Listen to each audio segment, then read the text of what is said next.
안녕하세요. 2021년 8월 22일입니다. 8월도 이제 하순 쪽에 들어왔고, 9월 달에는 이제 충북대학교 대학원 강의. 그 한 일주일 남았죠? 다음 주에는 아스트라제네카 2차 접종을 제가 봤는데, 아스트라제네카는 딱히 물량이 부족하지 않으니까 걱정이 되긴 되네요. 람다 변이, 델타 변이, 람다 변이 이렇게 되고 있는데, 좀 더 빠르게 70% 이상을 맞아서 집단 면역으로 갔으면 좋겠다는 생각도 많이 하게 됩니다. 오늘은 제가 지난주에는 여러 일이 많았어요. 이번 주죠. 이제 또 다른 개인적인 일도 있었고, 새로 프로그램도 몇 개 들어갔고, 한두 개 들어갔고,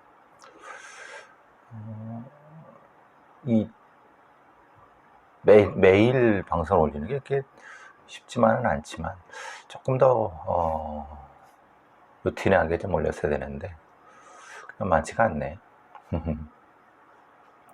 오늘은 사실 다른 사건도 얘기하고 싶지만, 여러분 이제 언론 포털에 많이 나왔던 22년 된 미제 사건, 아시다시피 제주도 변호사 살인 사건이라고 해서 그 사건의 살인 교사,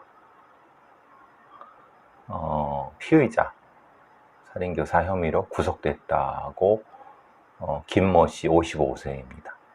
어제 대표적인 형태 이승용 변호사 피살 사건의 피의자입니다. 이 사건에 대해서 좀 더 설명을 해드리고 싶지만, 아직까지 이 사건은 좀 실체가 명확하지가 않아요. 그러니까 사건의 실체가 명확하지 않은 것이 아니라 관련된 범인이라든가 아니면 관련된 사건의 전모가 그렇게 명확하지가 않아요. 이게 단순히 조폭에 의한 검사 출신 변호사의 살인 사건인지 아니면 다른 어떤 이권이 결합된 건지 이거는 정확히 모르겠어요. 물론 대략 설명을 드리면은 1999년 11월 5일 제주시에서 벌어졌던 검사 출신 변호사 이승용 변호사가 살해되게 되는데, 주택가 도로변에서, 그러니까 이제 발견된 거죠. 숨지지 발견된 거죠. 물론 현장에서 살해가 됐는지 아니면 유기가 됐는지 그건 모르겠습니다. 현장에 날카로운 흉기에 의해서 찔린 상태로 발견됐고, 다른 형태로 어디서 했는지 그건 모르죠. 그렇지만 어쨌든 금품이 남아 있었고 현장에, 그래서 청부살인 혹은 원한으로 추정했던 바, 그런데 그의 다른 형태의 증거가 없는 상태에서 수사는 진행됐지만 용의자를 특정하지 못했고, 결국은 2014년 공소시효가 만료되어서 영구미제 사건으로 남았지만, 문제는 이제 이 상태에서 공소시효가 끝났지만은 문제는 만약에 범인이 그 당시에 해외 체류를 해 있었다고 하면은 공소시효는 정지가 됩니다. 많은 분들이 좀 헷갈리실 수도 있지만, 어떤 범인이 국내에 계속 있었다고 하면은 그럼 공소시효가 진행이 되는 거고, 근데 이 범인이 국외에 있었다고 하면 해외 체류 기간은 공소시효에 포함되지 않습니다. 이게 공소시효 계산법인데, 물론 지금은 살인사건에 공소시효가 없지만은, 그러니까 공소시효가 없는 게 아니라 늘어났지만은, 그 당시에는 15년이었고, 그리고 이것은 그것이 알고 싶다에 출연해서 뭐 어떤 그 관련된 사람이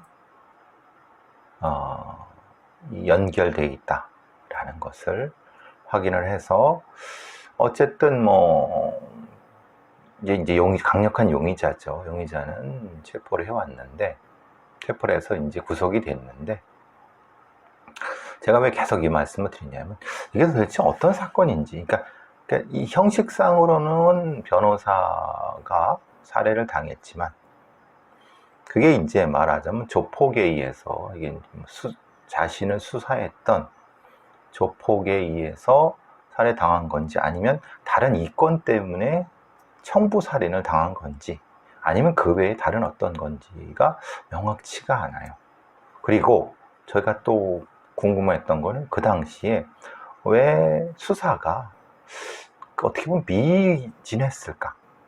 왜냐하면 아니 당시에 이 검사 출신 변호사라고 하면 관련된 뭐 조폭이라든가 이런 게 혐의점이 있었을 텐데, 그 부분이 수사가 진행이 안 된 건지, 아니면 뭐 진행이 미흡했던 건지, 아니면 전혀 그때는 연결점이 없었던 건지 되게 이상하잖아요. 아니 검사 출신 변호사가 살해당했다고 하면 이건 엄청나게 큰 사건인데도 용의자 부분이 명확치 않고, 물론 제가 제 팟캐스트에서도 몇 번 좀 한 번인가 언급을 했지만, 그때도 제가 이게 좀 모호한 부분이 있다. 그래서 지금 있는, 말하자면 그것이 아쉽다라든가, 아니면 지금 나오는 형태의 혐의점만 가지고 수사를 진행하기에는 너무 미흡한 부분이 있다. 그래서 좀 더 수사를 깊이 해봐야 된다. 깊이. 다행히도 공소시효가 남아있다고 하면 관련된 수사를 해보게 되면 비교적 사건의 전모에 대해서 다른 아이라 하더라도 밝혀지지 않을까, 이런 생각을 해봅니다. 어쨌든 그건 그렇고, 그 사건은 조금 더 이제 수사가 되면은 결과가 나오면 그 다음에 얘기를 하고요. 오늘 아침에 이제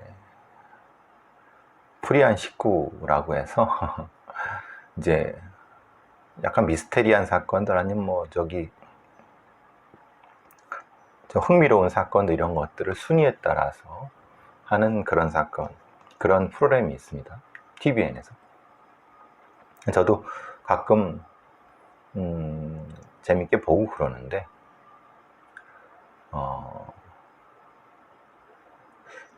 사실 그 프로파일러라고 하는가, 아니면 그쪽 관련된 쪽에서 일을 했던 사람, 혹은 그 관심 있는 사람들 중에서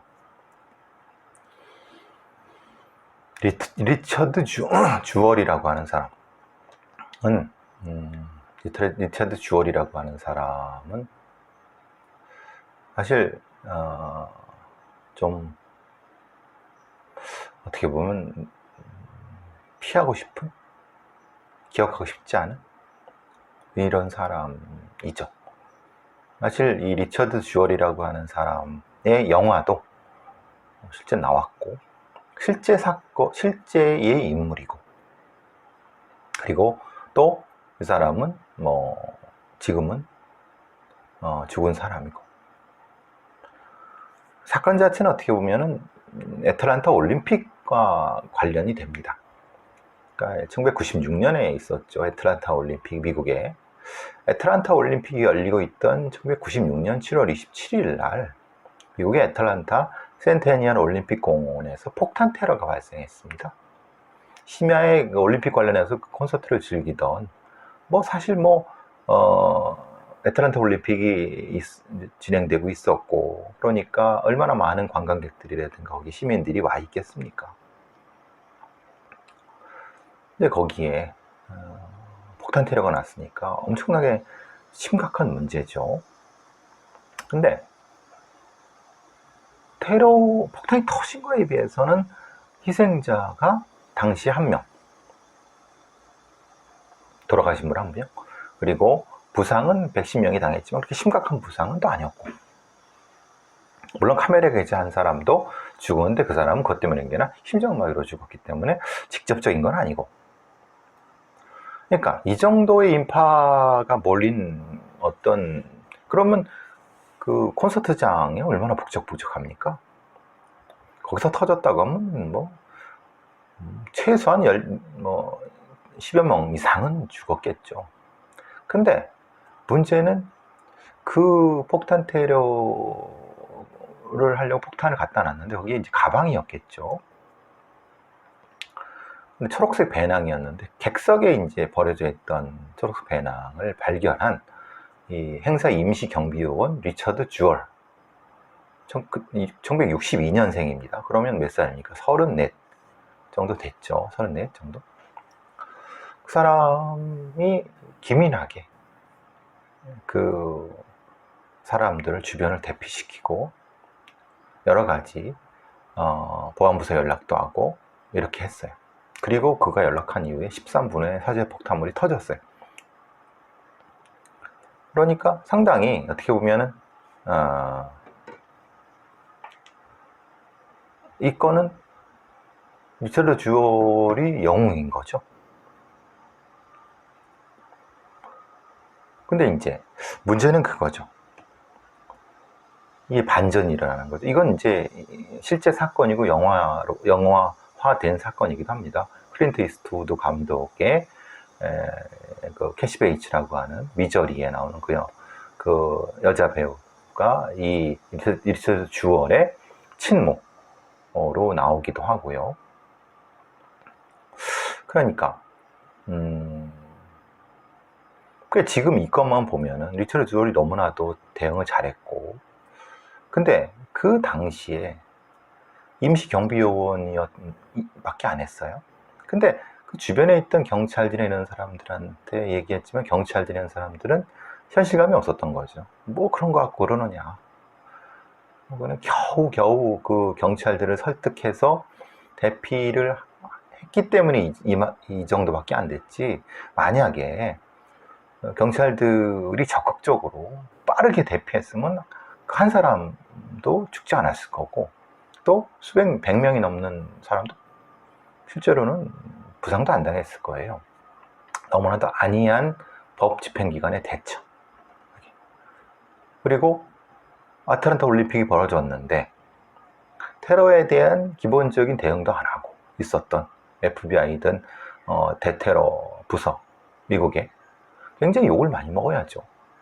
미국은 뭐 티모시 맥베이 같은 형태라든가 아니면은 여러 가지 이 밀리셔들, 미국 내 자체 내 극우파들, 극좌파들, 다양한 형태의 테러범들이 많습니다. 그러니까 우리가 생각하는 뭐 아랍에 있는 미국 영화 이런 거 많이 나오지 않습니까? 아랍 출신의 테러범들만 있을 거라고 생각하지만 천만에 많습니다. 오히려 그들보다 훨씬 더 몇 배, 몇십 배 더 많은 자생적인 테러, 외로운 늑대들, 그리고 극우파들, 뭐 별별 다이파도 있고 별별, 티모시 맥베이 같은 경우도 있고요. 오클라호마 테러, 폭탄 테러.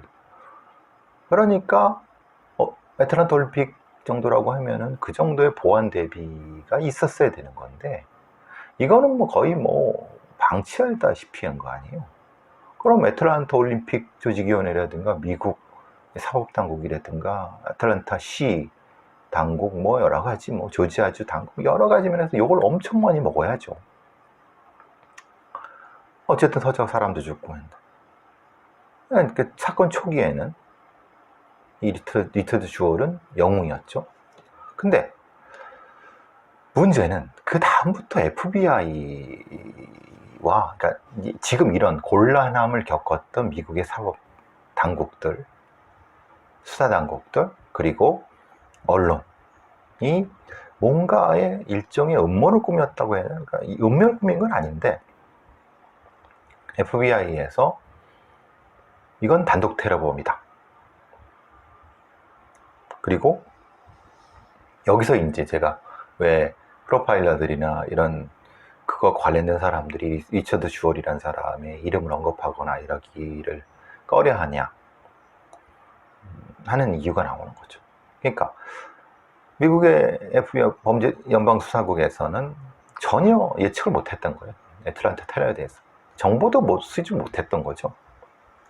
그러니까 진짜 무능했던 거죠. 근데 그 무능함을 자신들의 돌아올 화살을 비껴나가기 위해서 허접한 FBI 프로파일러들을 동원해서, 그러니까 영화에도 나오지만 사실 뭐 제대로 된 프로파일러라고 볼 수도 없고, 초기 1세대 로버트 존 더글라스인가나 로버트 레슬러 같은 그래도 이름 명망 있는 FBI 프로파일러들 말고 그 뒤에 2세대 혹은 그러니까 얼치기들, 뭐 대략 그 교육도 뭐 엉성하게 받은 애들, 그리고 했다 하더라도 실제로는 그렇게 역량이 뛰어나지 않은 이런 애들이 프로파일링이라고 치고 허접하게 했던 거예요. 사실 제가 이제 CCM 같은 것도 번역을 해서 출간하려고 그러고 교과서 같은 것도 내려고 하고 지금 이제 쓰고 있고, 여러 가지 면에서 제가 계속 그런 거를 말씀드리고, 또 특히 우리나라의 연쇄살인 사건에 대한 기록의 재검증, 교차 검증, 분석 이런 걸 계속 말씀드리는 이유고, 과학서에 맹신하지 마라, 한계점을 명확히 해야 된다, 그리고 언론이라든가 아니면 수사당국이 지레 짐작하는 거, 엉성하게 수사하는 거, 이런 거 굉장히 위험하다, 이런 얘기를 계속 말씀드리는 것도 결국은 사실 이 리처드 주얼 사건 같은 형태가 실제로 발생할 수 있고 발생했고, 우리나라도 또한 그렇게 발생할 수 있다고 하는 그걸 제가 계속 경고드리는 거죠. 즉 이게 폭탄 테러가 벌어졌어요. 근데 폭탄 테러를 단독범으로 보고, 단독범을 볼 수도 있죠. 그러니까 단독범이지만 그게 꼭 하나의 어떤, 그러니까 어느 쪽이에요 그럼? 근데 국내 테러 아니면 국외 아니면 당시는 9.11 테러 전이니까 뭔가 다른 어떤 이유가 있었던, 이런 것들을 전혀 캐치하지 못한 상태에서 가장 쉽게 접근할 수 있는 것이 주변에 있던 사람, 그리고 발견자, 목격자. 물론 이런 건 있습니다. 방화범 같은 경우는 때에 따라서는, 경우에 따라서는 지가 스스로 그 불을 낸 걸 신고하기도 하고 그러지만, 폭탄 테러범 같은 경우는 그런 경우는 거의 존재하지 않죠. 하게 되면은 전화를 해서 어디 있다. 그러니까 왜 그러느냐? 혼동을 일으키려고 하는 거예요. 혼란. 즉 빵 터트리는 것만으로 만족하는 것이 아니라 어디 폭탄을 갖다 놨다 라고 하는 것으로 1차적 혼란을 야기하고, 그 1차적 혼란에 따라서 무엇인가가 접근한다는 건 뭐냐면, 폭탄물 처리반이라든가 아니면 이런 사람들이 접근하는 걸 보고 그 사법 집행당국이 있는 EOD라든가 폭탄물 처리반이라든가 아니면 이 법 집행관들을 노리는 경우도 있고, 상황에 따라서는 그냥 민간인들만 노리는 경우도 있고, 민간인들을 대피하는 과정에서 혼란이 막 생기고, 그리고 뭐 깔려 죽기도 하고 막 그런 거 노리는 경우도 있고, 그러면은 폭탄물 그걸 대응하는 FBI라든가 아니면 경찰이 이런 사람들이 왔을 때 그때 터트리는 경우도 있고, 여러 가지가 다 있을 수 있습니다. 그러니까 이런 폭탄 테러 같은 경우는 미리, 그러니까 폭발이 임박했을 때 경고를 하죠. 근데 사실 그 경고는 그 목적 자체에 따라서 민간인만 대상으로 공격하는 것이 아니라 다른 어떤 이유를 가진 이런 부분이 있습니다. 그런데 그거는 그렇다고 해서 그게 단독범이냐? 그건 모르는 거죠. 물론 단독범일 수도 있습니다.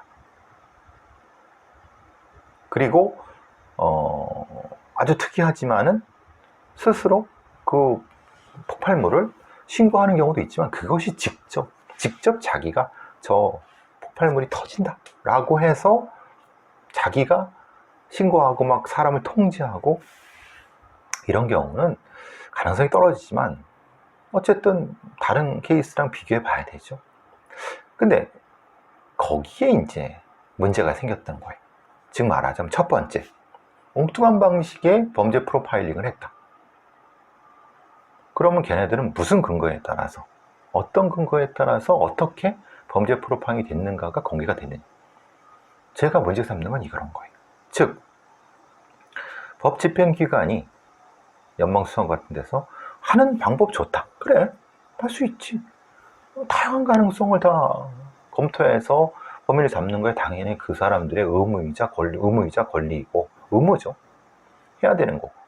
그렇지만 어떤 근거에서, 어떤 이론적 근거든, 어떤 사례적 근거하에서 그게 그런 프로파일이 만들어졌는가를 사후에 교차 검증을 받든 아니면 그런 교차 검증을 받은 그 결과로 했는지를 입증해야 된다는 거예요.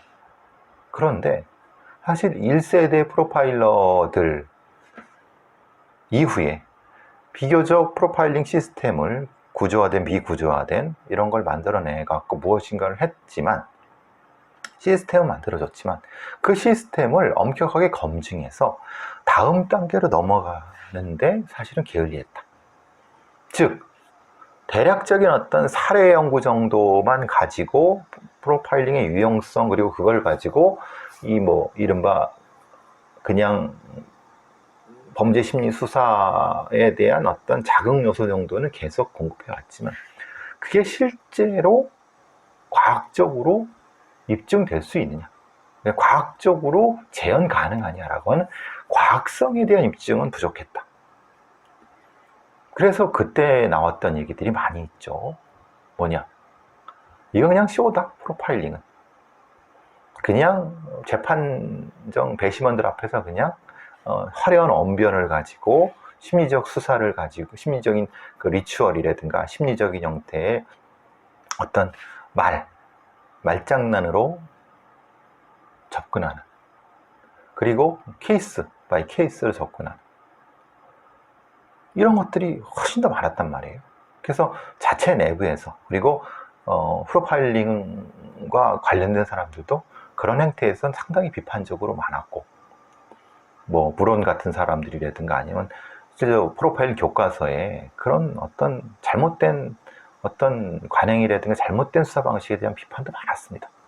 그리고 실제로 재판정에서 프로파일러라고 가서 얘기를 하다가 증언했는데 실제로 엉뚱한 증언을 해갖고 사건 자체를 망치는 경우도 1980년대, 90년대에는 흔했어요. 교과서에 나오는 얘기입니다. 그러니까 불신을 받게 되고, 프로파일러들, 그러니까 프로파일링의 무용론도 나오고, 그냥 전통적으로 방식을 하자. 거기에다가 이제 이런 다양한 방식, 다양한 문제 제기들이 나왔어요. 그렇다고 해서 프로파일링 자체가 완전히 배격되거나 이런 건 아닙니다. 그래도 효용성은 있다. 그렇지만 매우 신중하고 조심스러워야 된다. 그리고 FBI든 어디든 그 프로파일러들의 교육 체계라든가 이 어떤 일정 정도 프로파일러들을 만들어내는 데 있어서 신중하고 상당히 이 충분한 자격을 가진 사람들로 프로파일러를 해야 된다 라는 얘기들은 그때부터 많았습니다. 책에 나오는 얘기입니다.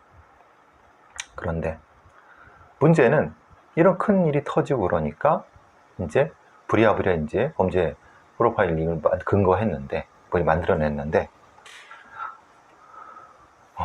제대로 입증도 안 되고 제대로 과학적으로 확립되지도 않은 그런 걸 가지고 범죄 프로파일을 가지고 하다 보니까 결국 리처드 주얼이 범인일 수 있다는 가능성을 한 거예요. 근데 그때까지도 사실은 이 FBI에서는 다양한 형태의 다른 어떤 가능성을 찾았어야 되는 건데, 제일 쉽고 제일 빠른 게 눈에 보이는 사람이었던 거죠. 그리고 사실은 되게 이상했던 거는 그거였죠. 지금 보면 이상한 게 아닌데, 그러니까 다른 경찰들이라든가 소위 말하는 그 콘서트장에 아틀란타 올림픽에 보안을 쓰는 많은 사람들이 미국 본토 내에서 무슨 테러야. 그냥 적당히 해.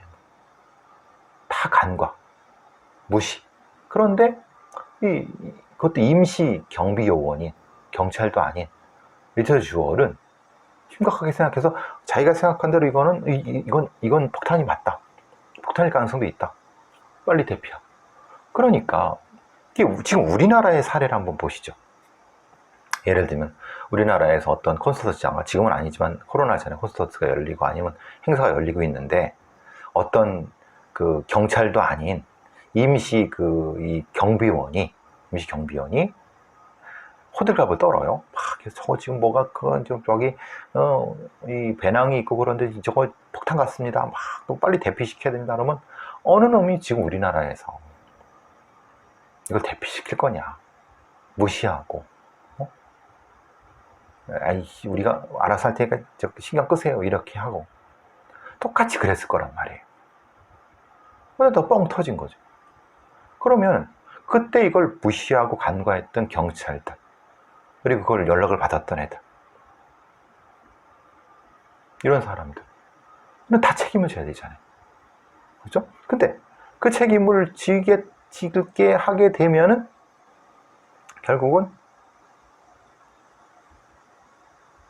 FBI도 역시 책임을 져야 되는 거고.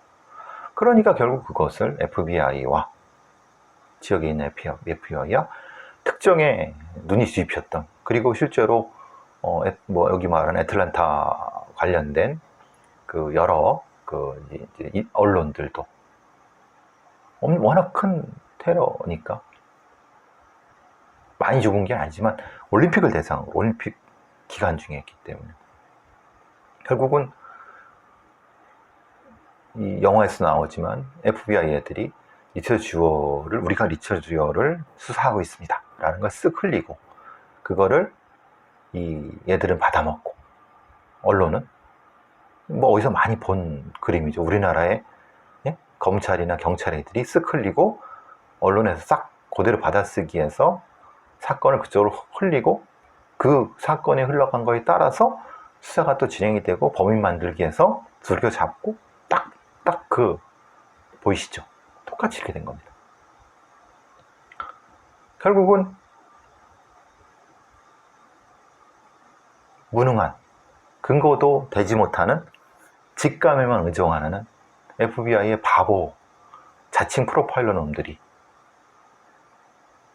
이 엉터리 프로파일링 보고서를 놓고 근데 그 다음은 자기들끼리 봐도 이건 이상하잖아요. 이상한 프로파일링이잖아요. 그걸 가지고 들이대면은 영장이 나올 수가 없잖아요. 생각해 보세요. 그러니까 언론을 힘을 이용해서 언론이 터지니까 그때서야 이제 당연히 판사나 이런 애들도 이거 뜨거라 하고 영장을 내주고 그래서 리처드 주얼을 탈탈 털고 물론 그 전에 언론이 작살낸 거지. 리처드 주얼을 근거는 뭐냐? 얘가 경찰관이 되기 위해서 노력했지만 경찰관이 되지 못한 그런 영웅심리 때문에 이걸 히어로 머더라고 합니다. 슈도 히어로 머더라고 CCM 3판은 들어가지만 1판은 히어로 머더 형태로 되고 히어로 킬링이라고 하기도 하지만 이 머더 쪽으로 하는 경우가 패턴이 그러니까 그 쪽으로 가는 거고 그러니까 히어로 머더 슈도 히어로 머더 이런 형태가 되는데 영웅살인이라고 하죠. 영웅살인으로 분류한 것 같아요. 이 FBI 애들은. 근데 그럴 것 같죠. 34살의 경찰관이 되지 못한 어떤 임시경비원이 지가 어떤 형태의 영웅심리 때문에 지가 폭탄을 갖다 놓고 여러 가지 사람을 대피시키면서 마치 소방관이 불을 지러놓고 그 사람들을 대피시키고 살리면서 희열을 느끼는 모든 소방관이 아니라 그런 범죄가 있는 거 히어로 모드 그럴 것 같죠. 근데 거기에는 기본적으로 이 사람이 심리평가가 들어갔느냐 이 사람이 심리평가를 하기 위해서는 이 사람이 어렸을 때부터 고등학교 때부터 그리고 대학 때 근데 이제 그렇게 되다 보니까 대학에서 어떤 대학에서 경비원을 일했는데 그때 어떤 그 학생들한테 좀 권위적인 모습을 보였다라는 것도 이 사건이 보도되면서 무슨 대학교에 학장이죠. 저기 학장도 역시 거기에 부안해동에서 맞아요. 그 사람 약간 좀 이상했고요. 약간 좀 영심이 있었던 것 같아요. 그리고 학생들한테 너무 권위적으로 대했어요. 라고 해버리니까 실제로는 그렇지 않았는데 그러니까 이런 형태가 되는 거예요. 그러니까 언론에 보도되니까 영웅에서 파렴치한 어떤 테러범이 되고 테러범으로 한번 언론 FBI가 모으니까 거기에 어떤 일정 정도 부안해동한 사람들이 그 사람을 범인으로 몰기 시작했고 거기에 다 달려드는. 그러니까 그러려고 하면 다시 말씀드리면 FBI에서는 근거를 댔어야 되는 거예요. 즉 프로파일은 가상적인 프로파일은 얼마든지 작성할 수 있습니다. 그러면 당연히 리처 주얼만이 아니라 그 주변에 있던 경찰이나 아니면 여러 사람도 다. 그러면 그 주변에 있어서 심리평가를 했어야 되는 거고 또 당연히 그 전에 조심스럽게 그때 걸려온 전화.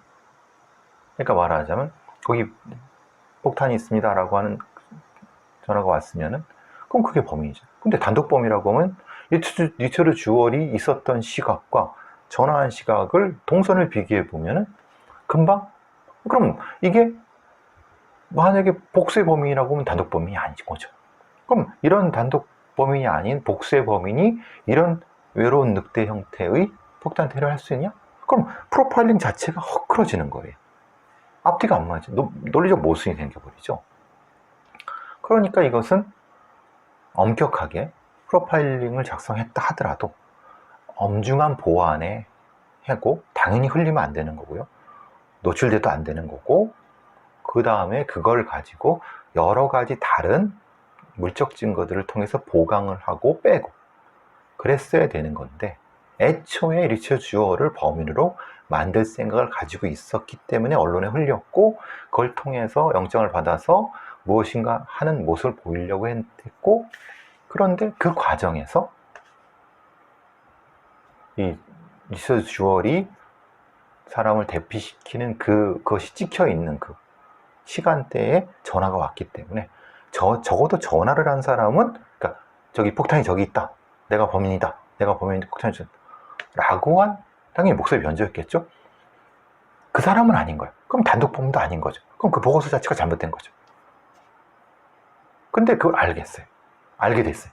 FBI도 알고 있었고 그러니까 자기들도 영장을 받아서 리처드 주얼의 집을 탈탈 털고 주변을 다 털었는데 증거는 하나도 없고 왜? 증거라고 하면 사제 폭탄을 만들려면 화약 반응이라든가 물품을 산 증거라든가 아니면 거기 관련된 그 기술을 탐독했던 거라든가 이런 것도 다 나와야 되거든요. 다가 아니라도 하나라도 나와야 되는데 그 하나가 없었다. 그리고 알리바이도 증명이 됐다. 그 중간에는 그런 거죠. 기자도 그렇고 그걸 특정을 해갖고 리처드 주얼을 범인을 만들었던 기자나 FBI 애들도 리처드 주얼이 범인이 아니라는 걸 뻔히 알았어요. 근데 그 뒤에는 이미 늦었죠. 늦었다는 건. 그러면서 이제 그 범인이라는 증거가 너무나도 자기 업무에 충실했다. 다른 사람들은 설렁설렁 하는데. 그래서 이제 그 다음에 나오는 건 언론에서 유나바머가 아니라 유나더 퍼스 얼간이란 뜻을 붙여서 조롱도 하고 그 범인을 만드는 거예요. 그러니까 이런 상황이라고 하는 것이 누가 책임을 질 것이냐.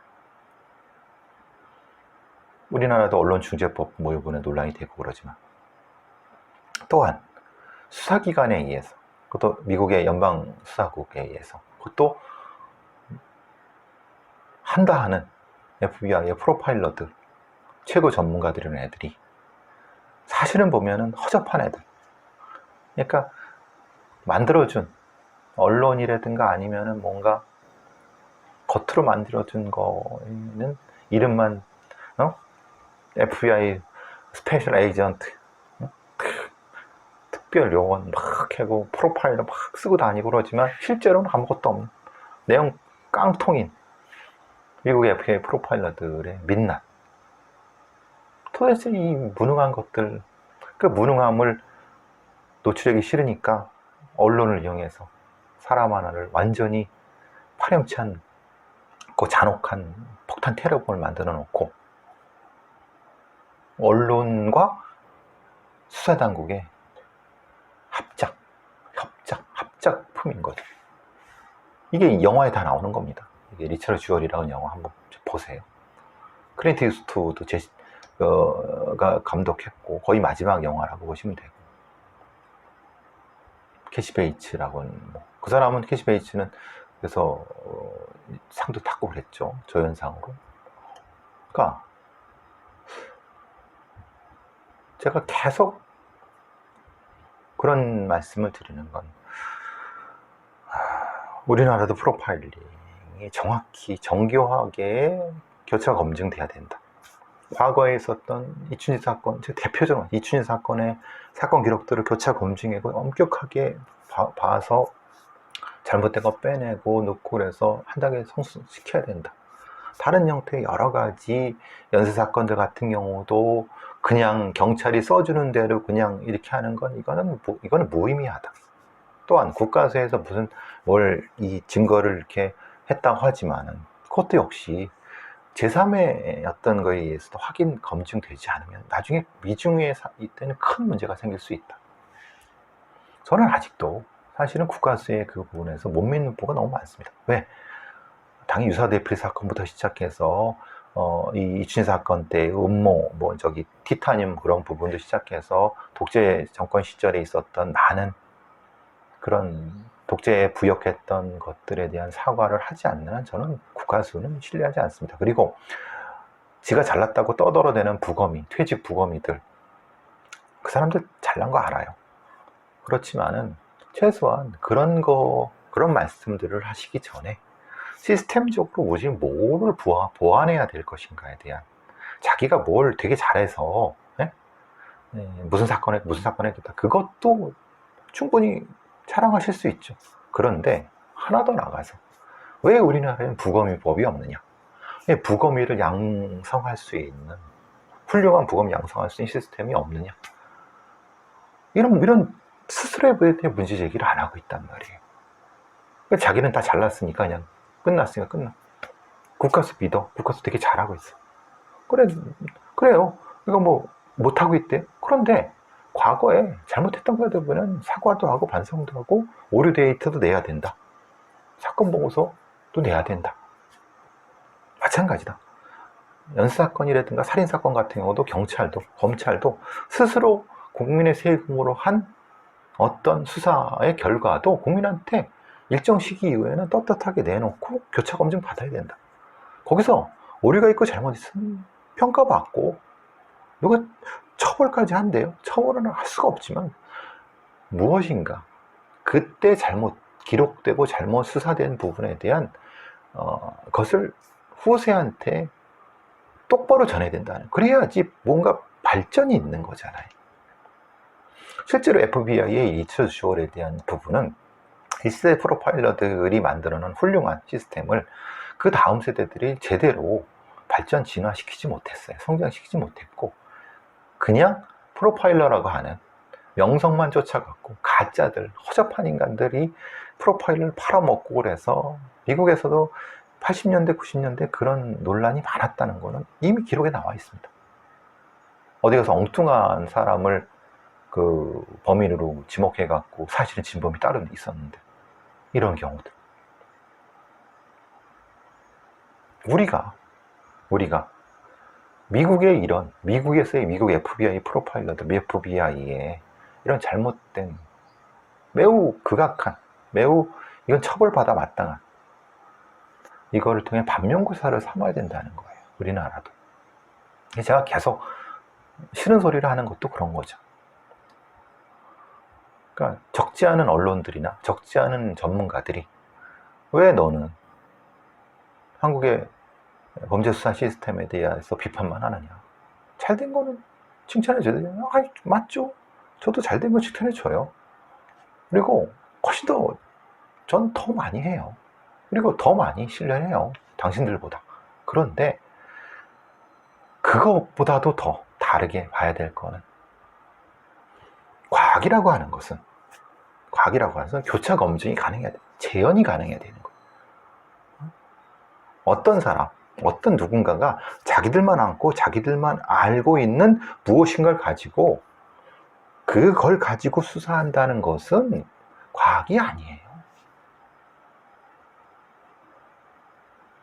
왜 우리나라의 범죄 통계가 부실하고 왜 우리나라의 수사관 교육 시스템이 부실하다냐고 하는 것은 과거에 수사한 부분에 대해서 엄정하고 객관적으로 분석 평가해서 그 다음 단계는 갈 수 있는 시스템 자체가 부실하기 때문에 나타나는 문제 아니겠습니까?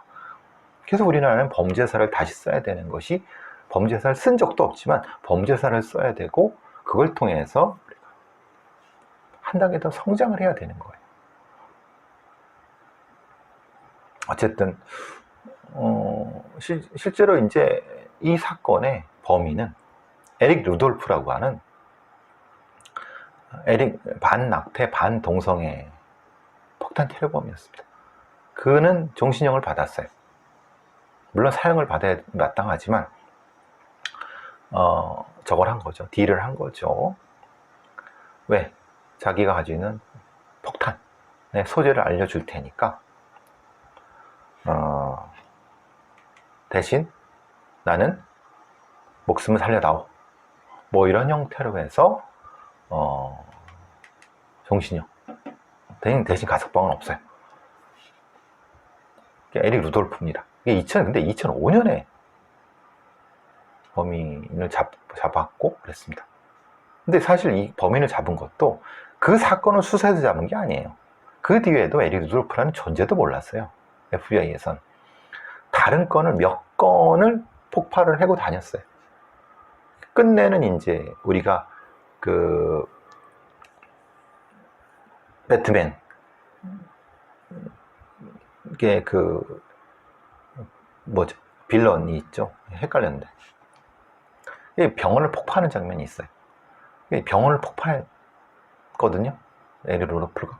근데 거기서 이제 꼬리가 잡혀갖고 루돌프를 잡게 되니까 루돌프를 신문하다 보니까 과거에 이런 걸 했어요. 해보다 보니까 이게 실제로 아틀란타 올림픽 때 그거 한 거예요. 에릭 루돌프가 한 거였었던 거죠. 비교해 보니까 루돌프 짓이 맞아요. 그러니까 전혀 이 2001년 9.11 테러를 기점으로 해서도 미국의 수사당국은 그렇게 반성도 안 하고 그 어떤 수사 능력도 자생적 테러리스트들한테는 하지 못했던 상황이 명확히 나타났던 거죠. 결국은 FBI들은 뭐 하겠었냐? 테러범을 상대로 수사를 한 거냐 안 한 거냐? 겉으로는 했다고 하지만 사실은 전혀 안 했던 거죠. 실체도 파악을 못하고 있었으니까요. 어쨌든 그건 그렇다 쳐도 그러니까 무능한 FBI 프로파일러 놈들이 엉뚱하게 이 사람을 살리려고 노력했던 영웅은 범인을 만들어 갖고 그 고생을 하게 하고 결국은 한 석 달, 넉 달 정도 뒤에 자신의 알리바이가 쉽게 입증되죠. 생각해보세요. 범인이 전화한 것과 그 사람이 거기 있는 금방 비교만 해도 되는 건데 그거는 그냥 이 사람을 지목하기 전에 이미 끝냈어야 되는 거거든요. 근데 FBI나 언론의 욕심과 불법 이런 것 때문에 결국은 범인으로 몰려갔고 끝내는 이제 이 언론을 상대로 소송을 해서 상당 부분 이기고 또 뭐 이제 우세적 승자적 형태로 이제 합의도 되고 그랬고 결과적으로는 이 사람이 나중에 자기가 원하던 대로 경찰관이 됐습니다. 돼갖고 경찰관이 돼서 사법집행관으로서 자기 일을 하다가 이제 자기 뭐 당뇨병으로 돌아가셨다고 하네요. 젊은 나이에. 그 돌아가신 건 사실 뭐 그거는 이 사건 관련된 거하고는 관련이 없고, 즉 가장 이제 우리가 이 리처드 주얼 사건을 통해서 프로파일러들이 반면교사를 엄청 해야 된다, 삼아야 된다. 제가 계속 이전에는 리처드 주얼 얘기를 안 했습니다. 스스로 한번 반면교사를 보시라고. 근데 리처드 주얼을 언급하는 우리나라의 프로파일러들이 그렇게 없더라고요. 그래서 사실 저는 속상했죠. 왜? 리처드 주얼을 모르는 프로파일러라고 하면은 사실 미국의 프로파일링 시스템이 어떤 프로파일링 역사라든가 하는 부분에서 잘 모르는 거죠, 사실은. 그죠? 반면교사를 삼아야 된다는 거예요. 그렇지 않고는 발전이 없어요. 그래서 제가 어렵고 힘들고 빡침에도 불구하고 범죄사 책이라든가 교과서 쓰고 CCM을 번역하고, 또 시간 날 때마다 공허한 메아리지만 사건 기록을 공개해라, 과거의 사건에 대한 부분에 대한 정확한 교차 검증이 필요하다, 이런 얘기를 떠들어대는 이유도 그겁니다. 그게 맞을 수도 있어요. 아니면 아닐 수도 있는 거예요. 제가 또 말씀드려요. 이춘재 사건이 어땠습니까?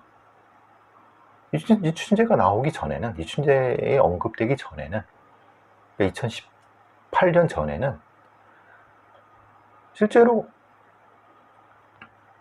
그 사건, 화성 연쇄살인의 기록은 다 완결적이고 범인이 너무 명확하고 당시에 수사 기술이 부족해서 범인을 못 잡았다고 생각했어요. 저도 그랬고 모든 사람이 다 그랬을 거예요. 그런데 사실은 아니었죠. 이춘재는 아니었고, 사실은 뭐냐면 9차 사건을 조작했던 놈들이라든가, 아니면 8차 사건의 윤석열 씨 사건을 조작했던 놈들이라든가, 그죠? 국가수 놈들이라든가, 관련된 놈들은, 검찰의 고위 관계자 놈들은 이미 다 알고 있었던 거예요. 뭐냐? 이것은 이춘재 사건, 화성 연쇄살인 사건의 기록들은 다 부실하고, 다는 아니라도 상당 부분 부실하고 상당 부분 문제가 있다는 걸 그들도 알고 있었던 거예요. 그런데 설마 이춘재가 노출되리라고 어떻게 알았겠습니까?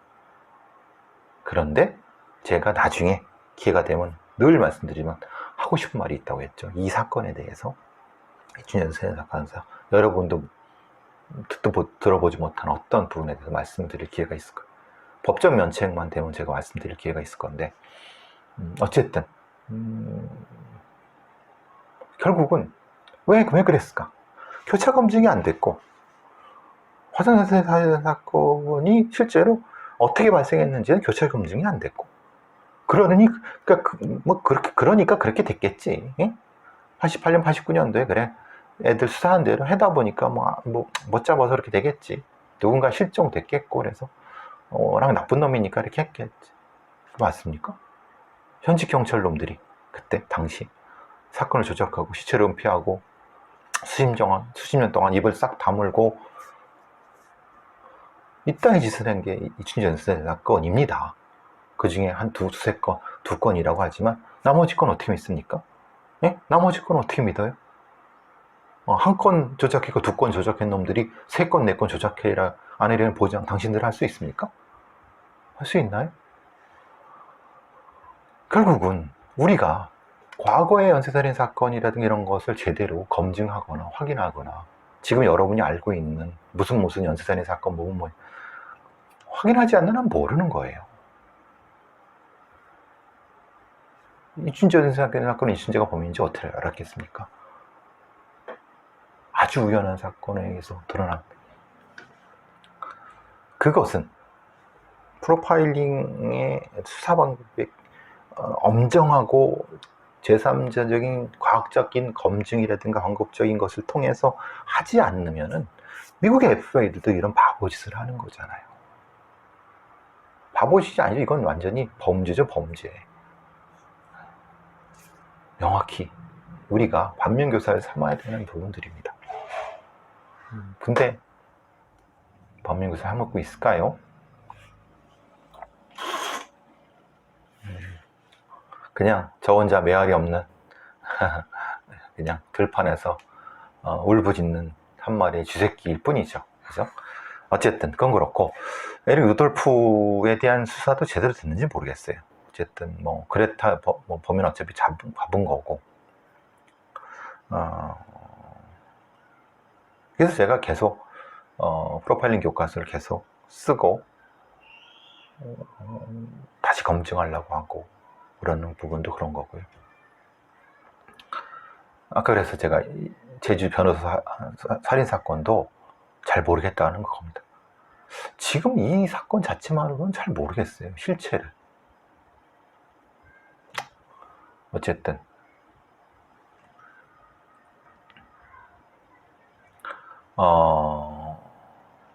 뭐 겸사해서 다른 사건 하나.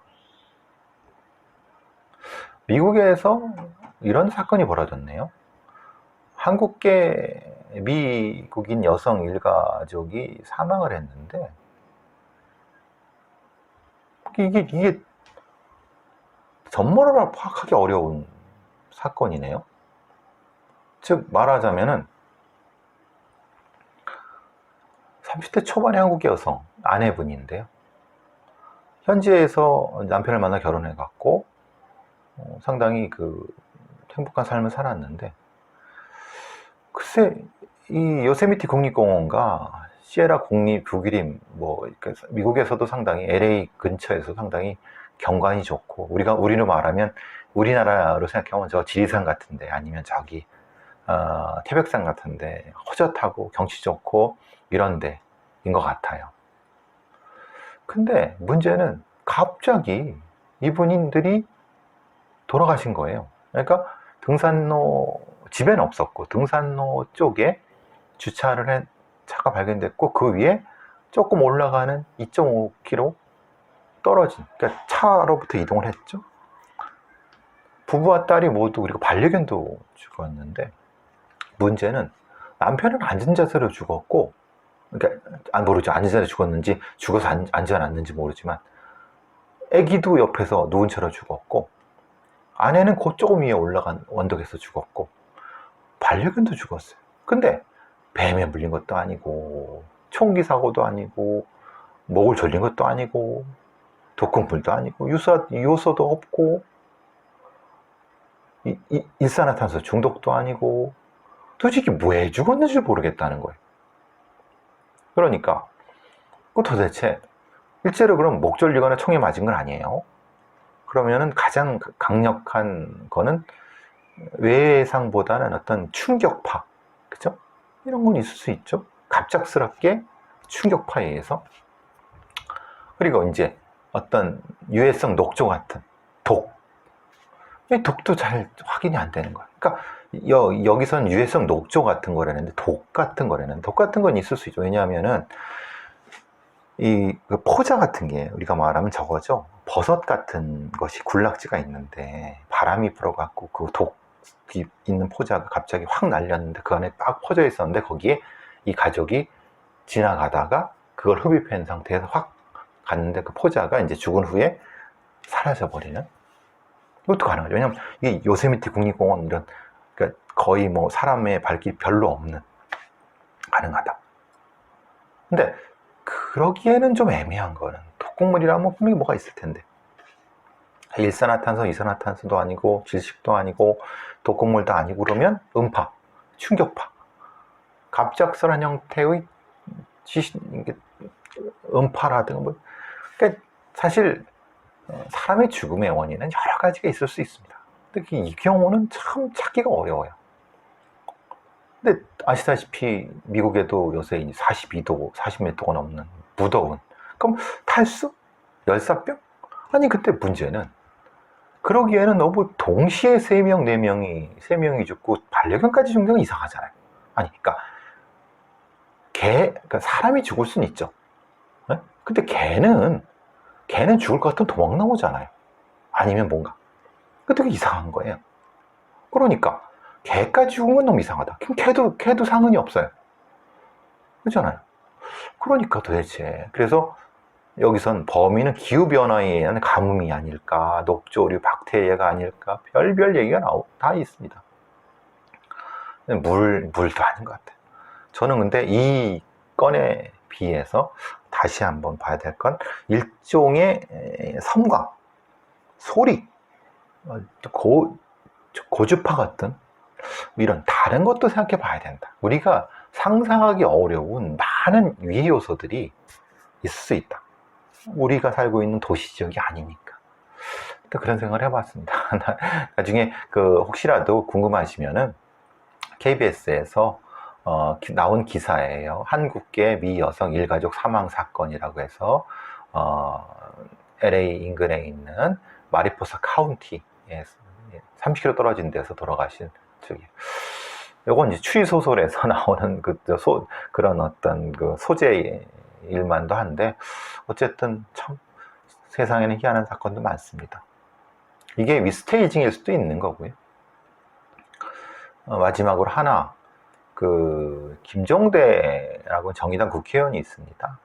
군사 전문가라고 하죠. 한겨레에 사설을 하나 쓰셨는데 이 사설이 좀 괴이해 갖고 연세대 통일연구원 개공교수라고 하는데 전 국회의원입니다. 뭐냐? 미국에서 발생하는 미군에서 발생하는 성폭력 성희롱으로 군을 떠나는 군인들이 16,000명. 이게 죽는 게 아니라 군대 내에서 성폭력 성희롱을 당해갖고 군대 싫어 나간다는 거예요. 사실 미국 군인이 200만이 넘습니다. 물론 숫자로는 중국이 최고겠죠. 그렇지만 미국은 질적 양적으로 보면 세계 최강이죠. 매년 16,000이라고 하면 사실은 200만 정도라고 하면 어떻게 보면 100분의 1, 1%. 적지 않죠. 그래서 미군도 상당히 자체 개혁을 많이 시도하고 있습니다만은 문제는 성과가 그렇게 맞닥지가 않는 것 같아요. 어쨌든 근데 이제 김종대라는 사람이 이 사건을 보는 입장이 참 모호해서, 그러니까 말하자면 신고도 안 하고 왜 피해자들이 신고도 안 하고 그러냐 하면 사실 거기가 자기 직장인데 어떻게 군대 조직 문화에서 자기 왕따 대리라고 신고하겠습니까? 이런 얘기도 하고. 근데 이 사람의 시각은 매우 비판받아 마땅합니다. 김종대라는 사람의. 왜냐? 이렇게 썼습니다. 미국에서의 군대 내 미투 관련된 부분이 한국군의 파장을 줄지란 꿈에도 생각 못했다라고 얘기를 하고 있고요. 사실 우리나라에서 벌어진 여성 부사관의 교육적 사망 사건을 계기로 남의 일이 아니라는 걸 깨달아야 된다라고 얘기를 했는데 그 다음부터가 좀 이 사람의 포지션이 모호해요. 왜냐? 요즘 이건 김종대의 글입니다. 요즘 국방부 고위 간부들은 휴대폰 알림 소리만 들어도 가슴이 철렁 내려앉는다. 또 무슨 사건이 터지지 않았을까? 속보 보기가 겁난다. 등등등. 마치 이 국방부에 있는 간부들이나 고위 간부들은 전혀 이 건하고 관련이 없느냐? 전혀 그냥 그러니까 자기들하고 관련이 없는데 갑자기 외부적으로 터져갖고 우리가 막 벌벌벌 떨고 있느냐 얘기하는 거예요. 그게 맞습니까? 잘 생각해 보시면 이거는 김종대라는 사람이 대단히 큰 사건을 오해하고 있거나 아니면 사건을 절대 잘못 보고 있다는 거예요. 왜? 국방부 고위 간부들도 대부분 장성들이지 않습니까? 그죠? 육군 장성들이 대부분일 테고. 걔네들은 그러면은 자기들이 초급 간부일 거나 중급 간부일 때 그때는 그럼 그런 게 없었다는 전제잖아요. 그런가요? 그럼 지금만 벌어지는 성폭력, 성범죄인가요? 아니죠. 그때도 있었지만 그때는 대충 잘 넘어갔죠. 자기들은 대충 잘 넘어간 생존자잖아요. 그러면 적어도 이런 소리를 하려고 하면은 그러니까 이렇게 인식을 하고, 이제 김종대의 인식은 국방부 간부들의 인식일 거예요. 국방부 간부 애들이 그럼 니네 좋아. 우리 애들이 그랬어요. 그럼 니네들이 그게 무슨 정책실장 너 지금 3스타 너 맞지? 너 나와봐. 네가 소위부터 있었을 때에 벌어졌을 수 있는 지나가서 30년 전, 20년 전에 너 거기 생활할 때 어떤 일이 벌어졌는지 한번 따져볼까? 근데 사실은 그때도 성문증이 있었고, 그럼 너는 왜 몰랐어? 그러니까 너는 몰랐을 수 있지. 넌 가해자가 아닐 수 있으니까. 그렇지만 너도 그 구조에 있었잖아. 그런데 마치 자기랑 관련 없느냐? 당혹감? 어? 막 2차 가해? 우리하고 관련 없는데? 이런 황당한 인식이 김종대라고 하는 정의당 전 국회의원한테 있다는 걸 보고 기가 막히죠. 그러니까 국방부 간부놈들이야. 어차피 지들이 뭐 어차피 도끼는 개끼니고 가재는 개편이니까 어차피 뭐 국방부 간부 고위 간부자 그래서 쳐도 그거를 마치 김종대 전 국회의원은 그 시각을 그대로 가져온 거예요. 그게 맞나요? 아니죠. 군대 시스템 문제예요. 이거는 군대 내 성범죄는 군대 내 시스템 문제예요. 그거 다 알고 있는 거예요. 그러면 국방 고위 간부들도 책임에서 벗어날 수가 없어요. 물론 여기선 군 형법적인 책임을 묻는 거 아닙니다.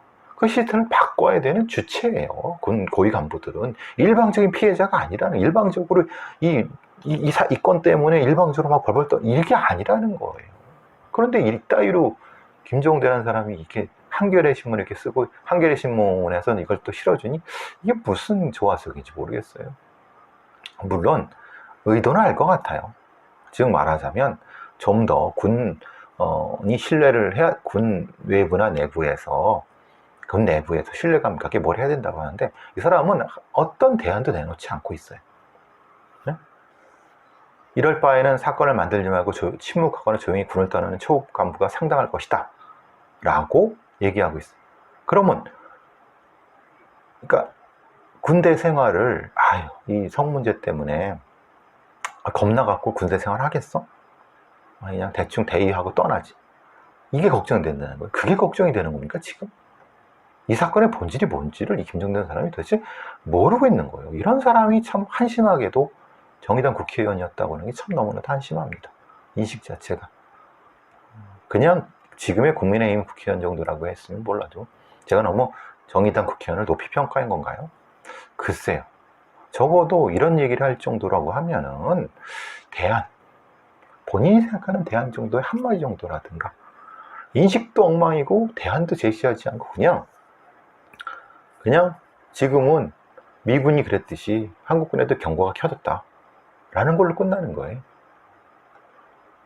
이 정도로 해야 되나요? 지금 우리 대한민국 국군의 지금 상태가 경고등 켜졌으니까 알아서 하시고 아니에요. 이미 다 대안 많은 사람들이 내놓고 있어요.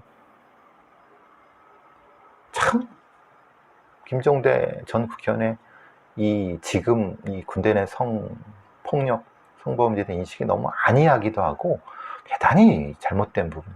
이거는 결국은 국방부 고위 간부들의 인식과 괴를 같이 한다고 생각하면 너무 끔찍합니다. 국방부 고위 간부들이 이렇게 생각하고 있다면 마치 자기 일이 아닌 거예요. 그냥 누군가 해주겠지.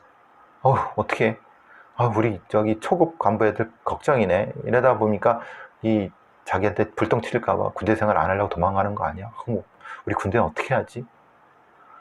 아이고 참 제가 답답합니다. 국방부 고위 간부들부터 시작해서 김종대라는 사람도 답답합니다. 이따위 인식을 가지고 있으니까 대한민국 군이 개혁이 안 되는 거 아닙니까? 어쨌든 오늘 좀 길게 얘기했네요. 거의 뭐 1시간을 넘게 했네. 이렇게까지 길게. 리처드 주얼이라는 영화 한번 꼭 보세요. 그리고 혹시 관련된 거 질문해 주실 분 있으면 질문해 주시면 제가 성실히 답해 드리도록 하겠습니다. 자, 남은 휴일 잘 보내시기 바라고요. 다음 주도 활기차게 화이팅!